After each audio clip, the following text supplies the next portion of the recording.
أعوذ بالله من الشيطان الرجيم بسم الله الرحمن الرحيم ولقد وصلنا لهم القول لعلهم يتذكرون الذين آتيناهم الكتاب من قبله هم به يؤمنون وإذا يتلى عليهم قالوا آمنا به إنه الحق من ربنا إنا كنا من قبله مسلمين أولئك يؤتون أجرهم مرتين بما صبروا ويدرؤون بالحسنة السيئة ومما رزقناهم ينفقون وإذا سمعوا اللغو أعرضوا عنه وقالوا لنا أعمالنا ولكم أعمالكم سلام عليكم لا نبتغي الجاهلين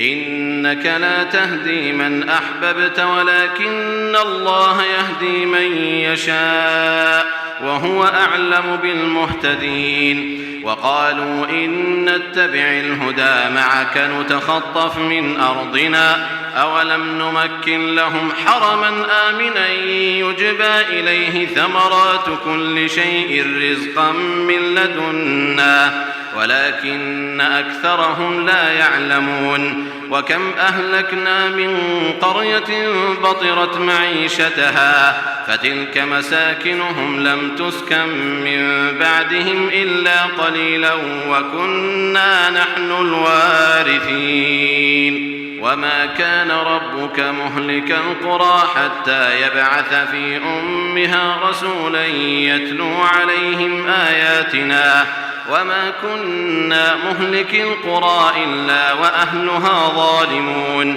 وما أوتيتم من شيء فمتاع الحياة الدنيا وزينتها وما عند الله خير وأبقى أفلا تعقلون صدق الله العظيم.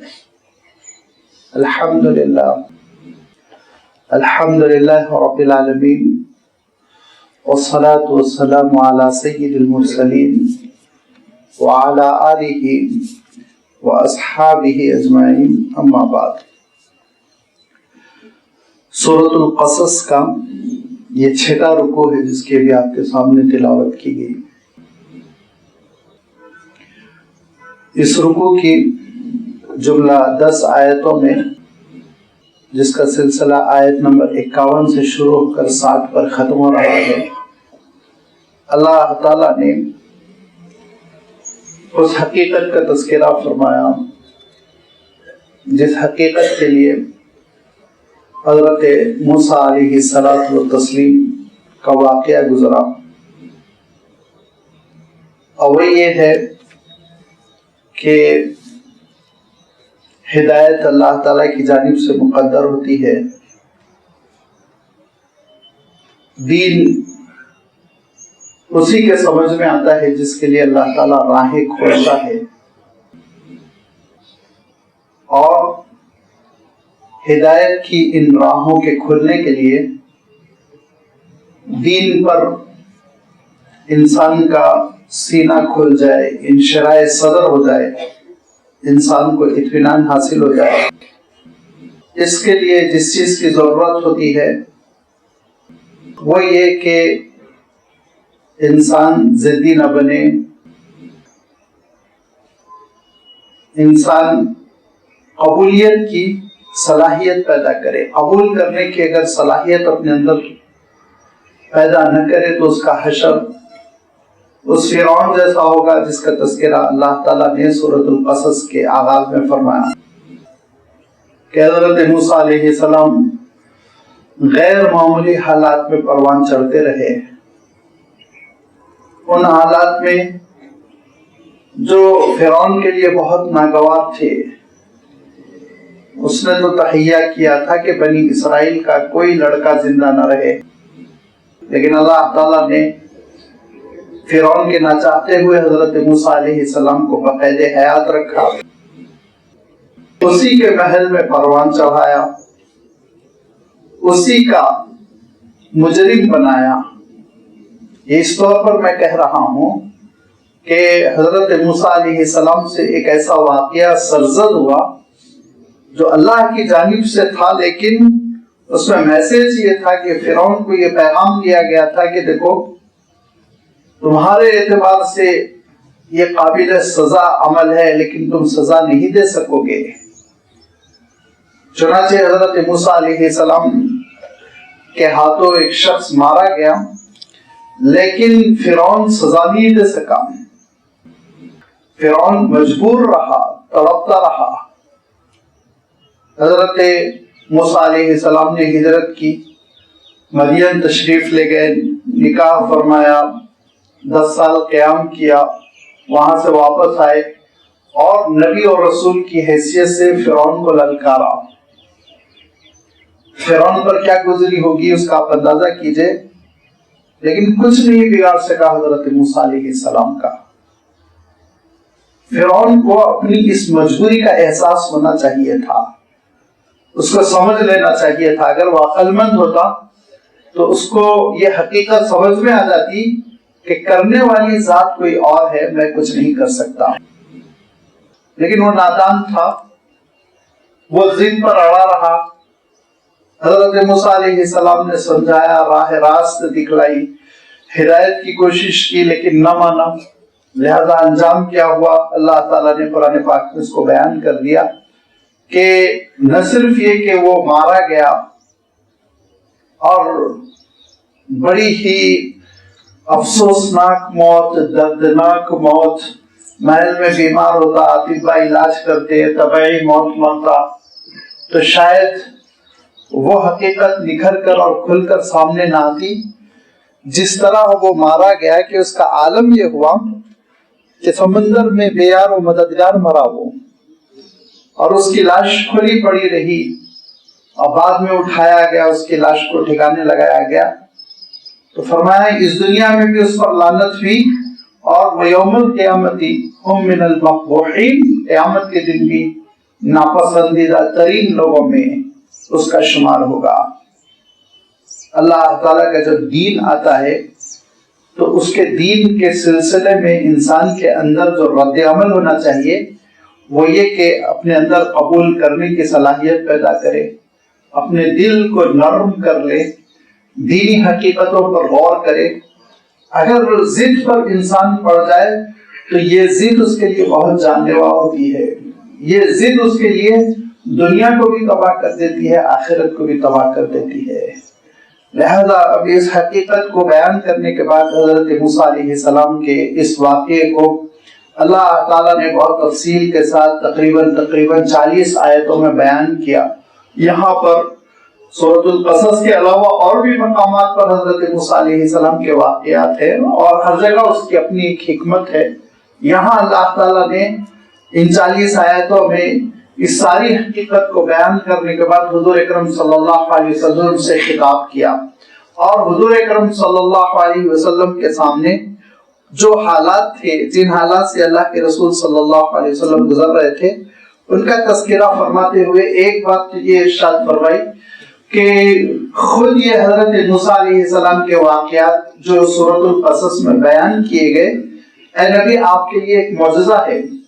آپ نہ مدین میں تھے، آپ نہ طور کے پاس تھے، اور نہ ہی آپ فرعون کے دربار میں تھے، لیکن آپ یہ ساری حقیقتوں کو جو بیان کر رہے ہیں، تو ان حقیقتوں کی بنیاد کیا ہے؟ سوائے وحی الہی کی کوئی اور چیز نہیں ہے۔ اور اس کے بعد اب ان کا کوئی معجزہ طلب کرنا یہ دراصل ان کی اپنی بیوقوفی ہے۔ اور پھر اس حقیقت کو آگے اللہ تعالیٰ ارشاد فرما رہا ہے کہ ان کا معجزہ طلب کرنا دراصل اس لیے نہیں ہے کہ دین نہیں سمجھ میں آیا، آپ کی دعوت نہیں سمجھ میں آئی، اس لیے نہیں ہے، بلکہ اس لیے ہے کہ یہ ضدی ہیں، اس لیے ہے کہ یہ مخالفت برائے مخالفت کرنا چاہتے ہیں۔ لہذا کہا کہ یہ نفسیات تو فرعون کی تھی کہ حضرت موسیٰ علیہ السلام سے کہا کہ نشانی دکھلاؤ، معجزہ دکھلایا، تو کیا اس نے حضرت موسیٰ علیہ السلام پر ایمان قبول کیا؟ نہیں، اس نے تو کہا قالوا ساحران تظاہرا، یہ دونوں کے دونوں جادوگر ہیں، ہارون اور موسیٰ، اور ایک دوسرے کا سپورٹ کر رہے ہیں، ایک گٹھ جوڑ ہے، ایک اسکیم میں مل کر آئے ہیں اور ہماری حکومت چھیننا چاہتے ہیں، لہذا وقالوا انا بکل کافرون، ہم تو ان کا انکار کریں گے، ایمان قبول نہیں کریں گے۔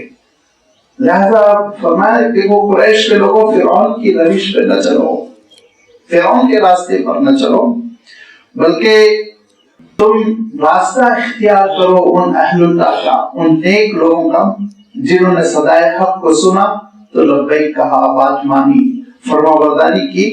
لہذا اس طرف آتے ہوئے اللہ تعالیٰ ارشاد فرماتا ہے وَلَقَدْ وَصَّلْنَا لَهُمُ الْقَوْلَ لَعَلَّهُمْ يَتَذَكَّرُونَ، بے شک ہم نے پیغام مستقل بات ان کے سامنے رکھی تاکہ وہ نصیحت حاصل کر سکیں۔ اس کے دونوں ترجمے ہیں، ایک ترجمہ یہ ہے کہ اللہ تعالیٰ یہ ارشاد فرما رہا ہے کہ ہم نے مستقل رسولوں کو بھیجا، یہ کے بعد دیگر رسول آتے رہے، لہذا آپ تاریخ اٹھا کر دیکھیں کہ رسولوں کا ایک سلسلہ رہا جو حضور اکرم صلی اللہ علیہ وسلم پر ختم ہوا تاکہ لوگ بات قبول کریں، لیکن ہر رسول ہر نبی کے لوگوں نے مخالفت کی۔ دوسرا ترجمہ یہ ہے کہ ان مشرکین مکہ کو سمجھانے کے لیے برابر ہم بات جاری رکھے ہوئے ہیں، لہذا وہی نازل ہوتی جا رہی ہے، حضور اکرم صلی اللہ علیہ وسلم سمجھاتے جا رہے ہیں۔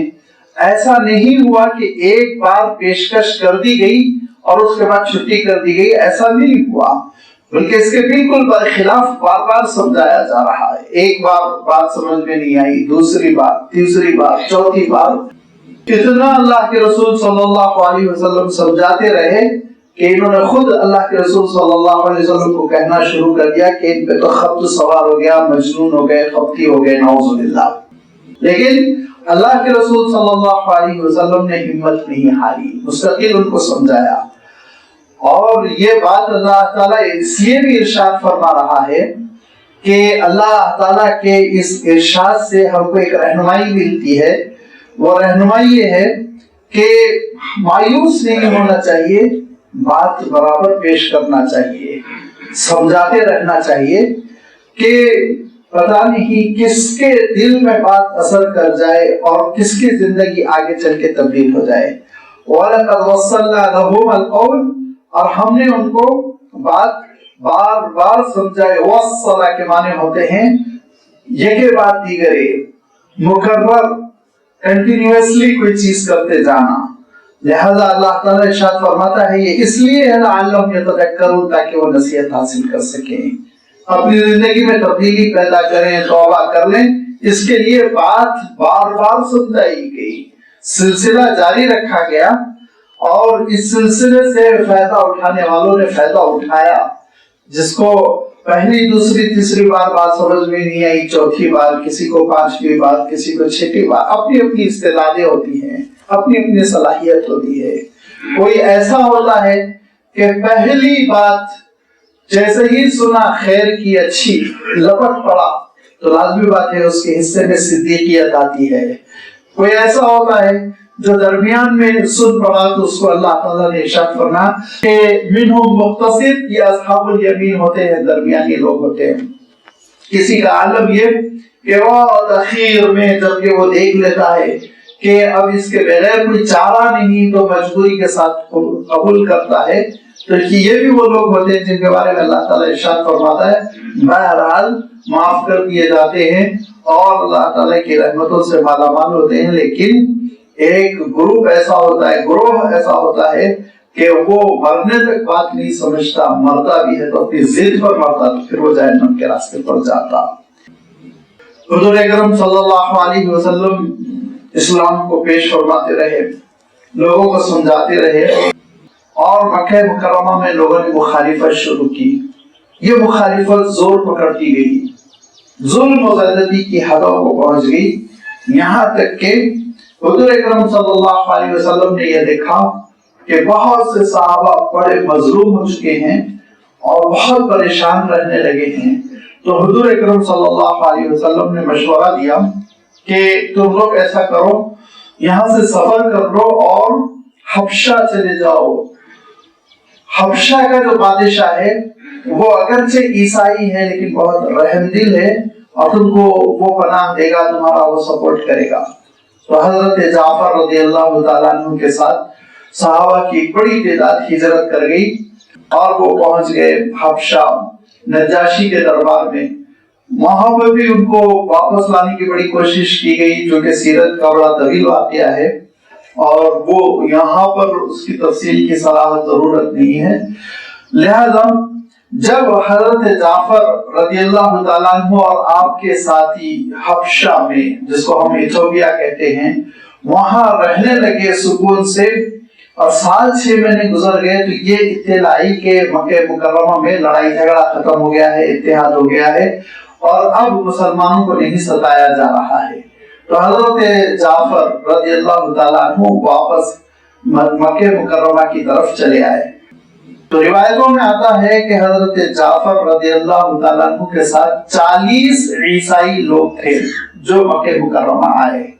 حضور اکرم صلی اللہ علیہ وسلم کی خدمت میں وہ حاضر ہوئے اور پہلی نشست میں انہوں نے اسلام قبول کیا اور حضور اکرم صلی اللہ علیہ وسلم سے عرض کیا کہ اے اللہ کے رسول, آپ ہم کو اجازت دیں کہ ہم اپنے گھر واپس جائیں گے, اپنے وطن واپس جائیں گے, تاکہ وہاں اسلام کی خدمت بھی کریں گے اور اس کے علاوہ جو کچھ ہو سکے امداد ہم ان مسلمانوں کے لیے بھیجیں گے جو مکہ مکرمہ میں بڑے مظلوم اور پریشان حال ہے.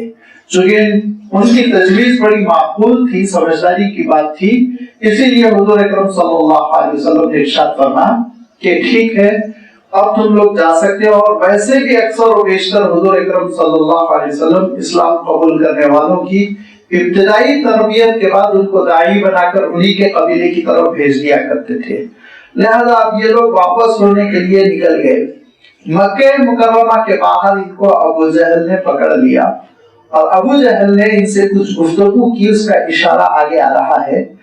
الذین آتیناہم الکتاب من قبلہ ہم بہ یؤمنون, جن کو ہم نے اس کتاب سے پہلے کتاب دے رکھی تھی یعنی انجیل, ہم بہ یؤمنون, اور وہ اس کتاب پر ایمان قبول کر رہے ہیں یعنی قرآن پاک. جو حضرت عیسیٰ علیہ السلام پر ایمان رکھتے تھے اب حضور اکرم صلی اللہ علیہ وسلم پر بھی ایمان قبول کر رہے ہیں.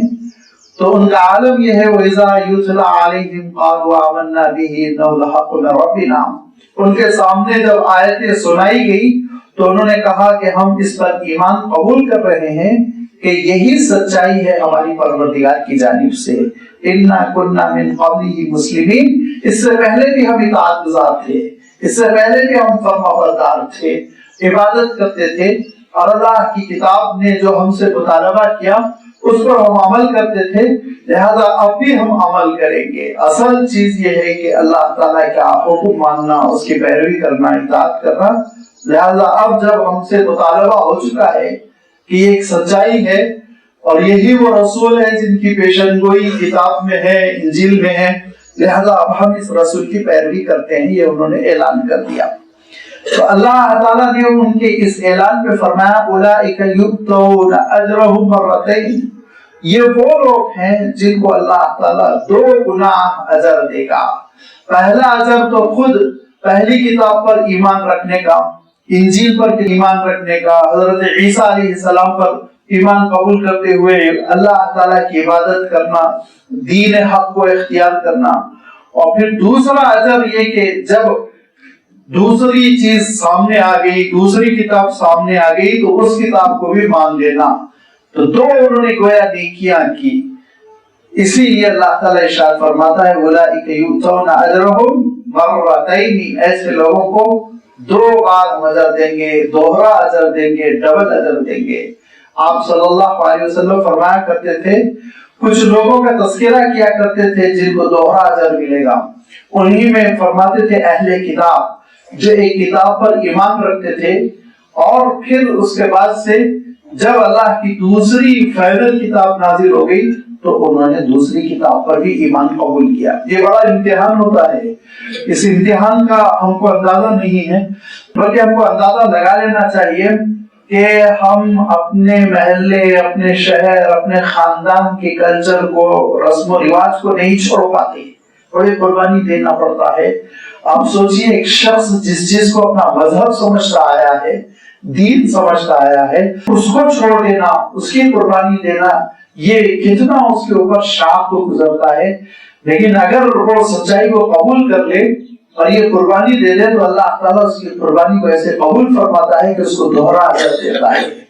لہذا ارشاد فرمایا حضور اکرم صلی اللہ علیہ وسلم نے کہ اللہ تعالیٰ کی جانب سے بعض لوگوں کو ڈبل اجر ہے، ان میں ایک اہل کتاب ہے۔ ارشاد فرمایا کہ پہلی ایک کتاب پر بھی وہ ایمان رکھتا تھا، جب دوسری کتاب نازل ہو گئی تو اس نے اپنے پچھلے ایمان کی قربانی دی، فیض کی قربانی، اعتماد کی قربانی، بہت بڑی بات ہوتی ہے، اور نئی کتاب پر اس نے ایمان قبول کیا۔ ایسے شخص کو بھی ڈبل اجر ہے، اور فرمایا اس شخص کو بھی دوہرا اجر ہے جو غلام ہے اور اپنے مالک کے بھی حقوق پورا کرتا ہے اور اللہ تعالیٰ کے حقوق بھی پورا کرتا ہے۔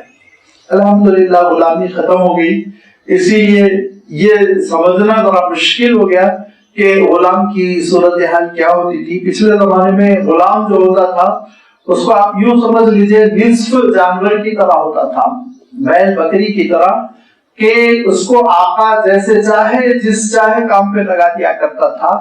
شام میں جو آمدنی ہوتی تھی وہ غلام کی نہیں ہوتی تھی، غلام کی نہیں ہوتی تھی، قانونی طور پر وہ آمدنی آقا کی ہوتی تھی۔ اب آقا کی مرضی اس کو لیبر بنا دے، آقا کی مرضی اس کو کارپینٹر بنا دے، لوہار بنا دے، اس سے کوئی کام لے لے، شام میں آمدنی اس سے وصول کر لے، اس کو پیٹ بھر کے کھانا دے دے، قصہ ختم۔ اب ایسا ایک مسلمان غلام جو آقا کا بھی کام کر رہا ہے، مزدوری بھی کر رہا ہے، اس کو کما کے لا کر دے بھی رہا ہے، اور پھر وہ بیچارہ عبادت بھی پوری کر رہا ہے، رات میں اٹھ کر تہجد بھی پڑھ رہا ہے، فجر بھی پڑھ رہا ہے، تو حضور اکرم صلی اللہ علیہ وسلم نے ارشاد فرمایا کہ ایسے غلام کے لیے جو اپنے مالک کا حق بھی ادا کر رہا ہے، اپنے مولا کا بھی حق ادا کر رہا ہے، اللہ تعالیٰ کی جانب سے ڈبل اجر ہے، دوہرا اجر ہے۔ اور تیسرے حضور اکرم صلی اللہ علیہ وسلم نے ارشاد فرمایا اس والد کو بھی دوہرا اجر ہے جس والد نے اپنی لڑکی کی تربیت کی، اس پر اپنی محبتیں صرف کی اور اس کو دیندار بنایا، قابل بنایا، باصلاحیت بنایا، اور پھر جب وہ اس قابل ہو گئی کہ شادی کی جائے تو اچھی جگہ اس نے نکاح بھی کر دیا، سارے حقوق ادا کر دیے، لیکن اتفاقاً پھر طلاق ہو کے اس کے گھر لوٹ آئی تو اس کے لیے دوہرا اجر ہے، ڈبل اجر ہے۔ اور ایک حدیث میں حضور اکرم صلی اللہ علیہ وسلم نے باندی کا تذکرہ فرمایا کہ ایک ایسا شخص نیک کہ اس کے ہاتھ ایک باندی آئی، اس باندی کو گوار تھی، وہ جج قسم کی، اس کو سکھایا، تربیت دی، بہتر بنایا، تعلیم دی، اس کو آزاد کر دیا، اور پھر نکاح کر کے اس کو اپنی بیوی کی حیثیت سے گھر میں رکھا، تو اس کے لیے حضور اکرم صلی اللہ علیہ وسلم نے فرمایا دوہرا اجر ہے۔ تو چند ایسی شخصیتیں ہیں جن کے سلسلے میں اللہ تعالیٰ نے قرآن پاک میں اور حضور اکرم صلی اللہ علیہ وسلم نے اپنے ارشادات میں دوہرے اجر کا تذکرہ فرمایا۔ یہاں تذکرہ ہے اس شخص کا جو پچھلے نبی پر، پچھلی نبوت پر، پچھلی کتاب پر ایمان رکھتا تھا اور پھر اس نے اسلام قبول کر لیا، قربانی دی اور حضور اکرم صلی اللہ علیہ وسلم کی اطاعت کی اور اس پر جم گیا۔ فرمایا اولئک یؤتون اجرهم مرتین بما صبروا، ثابت قلبی کی وجہ سے دین پر جمے رہے۔ اور دوسرے وَيَدْرَؤُونَ بِالْحَسَنَةِ السَّيِّئَةَ، اور برائی کو بھلائی کے ذریعے سے اس نے دور کیا۔ اس کی دوسری صفت، پہلی صفت ثابت قلبی، دوسری صفت برائی کو بھلائی سے دور کرنا۔ یہ جو موجودہ دور کا کانسیپٹ ہے کہ برائی کو برائی سے دور کیا جائے، یہ اسلام میں قابل قبول نہیں ہے۔ اینٹ کا جواب پتھر سے دیا جائے، اس کو اسلام نے قبول نہیں کیا۔ اسلام نے ہمیشہ کہا کہ ادفع بالتی ہی احسن فاذا الذی بینک وبینہ عداوۃ کأنہ ولی حمیم۔ بری چیز کو اچھے انداز سے دور کرو تو یاد رکھو تمہارا دشمن بھی تمہارا دوست ہو جائے گا۔ کیسے بری چیز کو اچھے انداز میں کیسے دور کیا جائے، اس کی مثال حضور اکرم صلی اللہ علیہ وسلم کی آپ زندگی اٹھا کر دیکھیں، شاید سینکڑوں مثالیں ملیں گی، ایک دو نہیں۔ انہی مثالوں میں سے ایک مثال یہ ہے کہ ایک یہودی کا لڑکا جو حضور اکرم صلی اللہ علیہ وسلم کا مخالف ہے، اس کا لڑکا ہے چھوٹا سا جو آتے جاتے حضور اکرم صلی اللہ علیہ وسلم کو سلام کر لیتا ہے. چھوٹا سا لڑکا ہے اور اس کا عالم یہ ہے ابھی شعور نہیں ہے کیا ہو رہا ہے کیا نہیں ہو رہا ہے. بس حضور اکرم صلی اللہ علیہ وسلم سے آتے جاتے سامنے گزرتے ہوئے کچھ سلام علام عرض کر لیتا ہے. حضور اکرم صلی اللہ علیہ وسلم نے دیکھا کہ وہ لڑکا 3-4 دن سے نہیں آیا. آپ صلی اللہ علیہ وسلم نے معلوم کیا تو پتا چلا کہ بہت بیمار ہے, شدید بیمار ہے. اب اس کا والد آپ سوچئے یہودی حضور اکرم صلی اللہ علیہ وسلم کے مدینے کے مخالفین میں سے بڑا مخالف ہے, اور حضور اکرم صلی اللہ علیہ وسلم اللہ کے رسول ہے. حضور اکرم صلی اللہ علیہ وسلم مسلمانوں کے سربراہ ہے. حضور اکرم صلی اللہ علیہ وسلم کے اعزازات مقامات, حضور اکرم صلی اللہ علیہ وسلم کی فضیلتیں سر ذہن میں رکھیے. لیکن حضور اکرم صلی اللہ علیہ وسلم نے فرمایا کہ میں اس کی عیادت کے لیے جاؤں گا. لوگوں نے کہا وہ تو یہودی کا بیٹا ہے, اس گھر میں کیا ماحول ہے کیسا ہے. آپ صلی اللہ علیہ وسلم نے کہا میں اس کی عیادت کے لیے جاؤں گا. لہذا اللہ کے رسول صلی اللہ علیہ وسلم عیادت کے لیے پہنچتے ہیں. اس یہودی پر بجلی گر پڑی کہ جس کی مخالفت میں خوب کہا کرتا ہوں اور جس کی مخالفت کا بیڑا اٹھا رکھا ہوں میں, وہی میرے گھر چلا رہا ہے. اس کے بعد حضور اکرم صلی اللہ علیہ وسلم دھیرے دھیرے اس لڑکے کے قریب گئے, اس کے سر کو سہلایا, کہا کہ بیٹے کیسی ہے طبیعت. اس نے آنکھیں کھولی تو دیکھا کہ بچنا مشکل ہے. وہ زمانہ ایسا تھا, ٹریٹمنٹ اور علاج اتنا ڈیولپ نہیں تھا. آج ڈیولپڈ ہے تو آپ دلی جا کے دیکھیے ڈینگو سے کتنے مرتے چلے جا رہے ہیں. دیکھا کہ یہ ذرا چلنے والا نہیں ہے, رکنے والا نہیں ہے, نزا کی کیفیت ہے. تو کہا کہ بیٹے اگر تم یہ کہہ دو تو میں تم کو جنت کی خوشخبری دیتا ہوں, اشہد ان لا الہ الا اللہ اشہد ان محمد رسول اللہ. اتنا تم کہہ دو. معصوم بچہ ہے, کم عمر. بچے نے آنکھیں کھولی, اپنے باپ کو دیکھا. باپ کا دل اس وقت ٹوٹ چکا تھا. ایک بچے کی حالت, دوسرے حضور اکرم صلی اللہ علیہ وسلم کی تشریف آوری. تو باپ نے کہا کہ یا بنی یا اتی ابو القاسم, ابو القاسم کی بات مان لو بیٹے. بچے نے کلمہ پڑھا اور پھر شام تک وفات ہو گئی.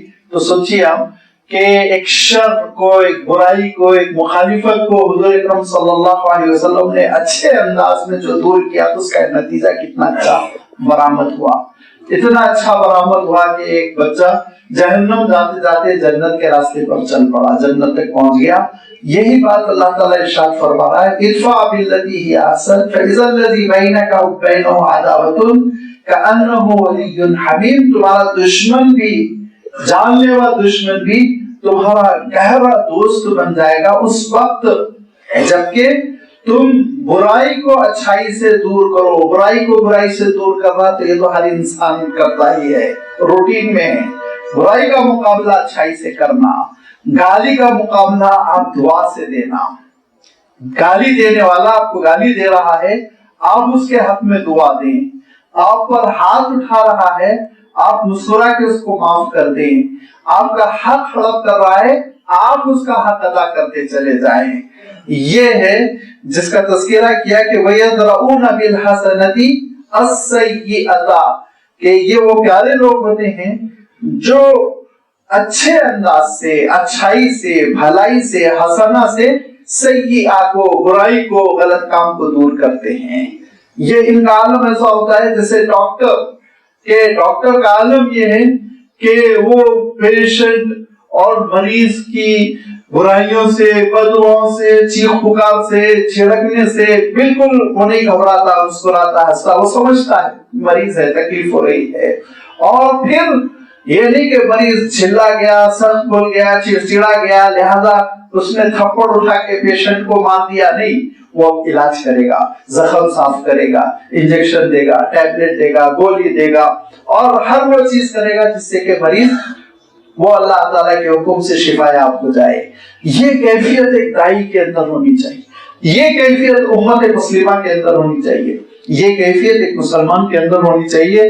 اگر یہ کیفیت ہو جائے کہ بددعاؤں کا مقابلہ دعاؤں سے ہونے لگے, گالیوں کا مقابلہ مسکراہٹ سے ہونے لگے, اور مار اور چوٹ کا مقابلہ وہ اچھے اخلاق سے ہونے لگے, تو پھر بہت حالات تبدیل ہو گئے. اور یہ ایک ایسا فارمولا ہے, ایک ایسا نسخہ ہے کہ جس نے جہاں بھی اپنایا وہ کامیاب ہوا اور اس نے اس کا فائدہ فوراً دیکھا۔ لہذا اس وقت کے سلسلے میں بھی آپ ذہن میں رکھیے، جس کا بھی میں نے تذکرہ کیا، اور اکثر مفسرین نے شان نزول میں اس واقعے کا تذکرہ کیا۔ لہذا ان کا عالم یہ ہوا کہ اب وہ مکہ مکرمہ سے روانہ ہو رہے ہیں اور حضور اکرم صلی اللہ علیہ وسلم کی دعوت لے کر اپنے قوم کی طرف جا رہے ہیں۔ اب دین پر ثابت قدمی اور انہوں نے برائی کو نیکی کے ذریعے سے کیسے دور کیا اس کا بھی تذکرہ آ رہا ہے۔ یہ بھی فرمایا وَمِمَّا رَزَقْنَاهُمْ يُنْفِقُونَ۔ تیسری بات یہ کہ اللہ تعالیٰ نے ان کو ضرور دے رکھا ہے، اس میں سے وہ خرچ کرتے ہیں، کیونکہ انہوں نے حضور اکرم صلی اللہ علیہ وسلم کے سامنے یہ وعدہ کیا، یہ عرض کیا کہ اے اللہ کے رسول آپ ہم کو اجازت دیں کہ ہم گھر جائیں اور وہاں سے جو بھی ہو سکے مسلمان کی خدمت کر سکیں، کچھ ہم سرمایہ بھیج سکیں تاکہ یہ غریب مسلمان مکے میں جو بیٹھے جا رہے ہیں ان کے کھانے پینے کا انتظام ہو سکے، ان کی کچھ مدد ہو سکے۔ لہذا اللہ تعالیٰ نے ان کی تیسری صفت بھی بیان فرمائی وَمِمَّا رَزَقْنَاهُمْ يُنْفِقُونَ۔ اب آپ اس پر چلے جائیں، وہی دوسری صفت جس کا بھی اشارہ کیا گیا کہ برائی کو مٹایا جائے بھلے انداز میں، برائی کو ختم کیا جائے اچھے انداز میں۔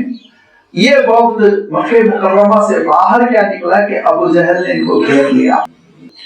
گھیر لینے کے بعد کہا انتہائی بدترین وقت ہے یہ، اور انتہائی گندے قسم کے لوگ ہو تم لوگ کہ تم نے اپنے آبائی دین کو چھوڑ دیا، حضرت عیسیٰ علیہ السلام کے مذہب کو چھوڑ دیا، اور پہلی مجلس میں تم نے محمد پر ایمان قبول کر لیا، ہم کو دیکھو ہم کیسے جمے ہوئے ان کی مخالفت میں۔ اور کہا کہ ذرا مناظرہ کرو، بات چیت کرو، بتاؤ کہ یہ دین کیسے دین حق ہے اور تم نے تمہارا دین کیسے غلط دین ہے اور کیوں تم نے چھوڑا۔ انہوں نے ابو جہل کا ترکی بترکی جواب نہیں دیا، بلکہ کیا کیا انہوں نے وَإِذَا سَمِعُوا اللَّغْوَ أَعْرَضُوا عَنْهُ وَقَالُوا لَنَا أَعْمَالُكُمْ وَلَكُمْ أَعْمَالُكُمْ سَلَامٌ عَلَيْكُمْ لَا نَبْتَغِي الْجَاهِلِينَ۔ ان لوگوں نے جب بیکار بات سنی، جھگڑا ابو جہل کا سنا تو أَعْرَضُوا عَنْهُ، اس سے اپنا دامن چھاڑ لیا، منہ پھیر لیا اور کہا وَقَالُوا لَنَا أَعْمَالُنَا وَلَكُمْ أَعْمَالُكُمْ، دیکھو ہم اپنے اعمال کے جواب دیں، تم اپنے اعمال کے جواب دو۔ تم جس طرح ہماری بات نہیں مان رہے ہو، ہم تم کو مجبور نہیں کر رہے کہ ہم اپنی بات پر تم کو لے آئیں، مسلط کر دیں، ایسے ہی تم اس بات کے جواب دے نہیں ہو کہ ہم پر زبردستی کرو اور ہم پر اپنی بات لاد دو۔ سلام علیکم، تم پر سلامتی ہو، لا نبتغی الجاہلین، ہم نادانوں سے جاہلوں سے جھگڑا نہیں کرتے، منہ نہیں لگاتے، ہم اپنی راہ لیں گے۔ لہذا وہ 40 کے 40 اگر ابو جہل پر حملہ آور ہوتے اور اس کی پٹائی کر دیتے تو کیا جاتا، لیکن ان لوگوں نے ایک مہذب طریقہ اپنایا۔ مہذب طریقہ یہ کہ بحث کو ختم کر دیا، اور یہی نہیں بلکہ سلام علیکم، سلامتی کی راہ لی، اور یہ کہا کہ اللہ تعالیٰ تم کو بھی اچھا رکھے، ہم کو بھی اچھا رکھے، ہم اس میں الجھنا نہیں چاہتے اور ہم آگے بڑھ جانا چاہتے ہیں، ہم اپنے کام پر لگے رہنا چاہتے ہیں۔ لہذا اللہ تعالیٰ نے ان کا تذکرہ کیا، لیکن ان کے تذکرے کے ساتھ ساتھ اللہ تعالیٰ نے ہم سب کو ایک لاہ عمل دیا، کرنے کا طریقہ کار دیا کہ کوئی اگر جھگڑا کرے، ڈیبیٹ کرے، پھنسانے کی کوشش کرے تو ضروری نہیں کہ آستین چڑھا چڑھا کے اس کا جواب دیا جائے۔ اسی لیے بہت سارے بزرگوں نے کہا کہ اگر مناظرہ ہو تو کوشش کرو مناظرے میں آ جاؤ، کوئی مسئلہ نہیں، مناظرہ جیت کے کوئی فائدہ نہیں، فائدہ کب ہے؟ دلوں پر حکومت کرو، دلوں کو بدلنے کی کوشش کرو۔ دلوں پر حکومت انسان کب کرتا ہے؟